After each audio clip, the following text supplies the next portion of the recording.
FitLabPGH back with a movement tip, lifestyle hack. A couple of comments about bicycle helmets. We highly recommend cycling with a bicycle helmet for obvious reasons. We know some people don't. We do.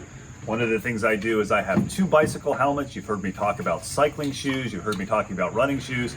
Same thing with helmets. If you bike multiple days in a row, you might get a helmet that's soaked. So it's important to always have a helmet that doesn't smell to put on because it's a lot more enjoyable. The other thing to keep in mind is the condition of your helmet. So if you fall and hit your head, replace your helmet. If your helmet gets constantly sweat soaked where the cushioning doesn't stick in, change your helmet. And you can actually look in the helmets and you can see a date when it was manufactured. You can look on the internet. Some people say replace it every 3 years. Some companies say replace them every 5 years. Err on the side of being conservative because the amount of money you spend on a helmet probably corresponds with how much you value your brain health. So wear helmets, be safe. Another movement tip and lifestyle hack from FitLabPGH.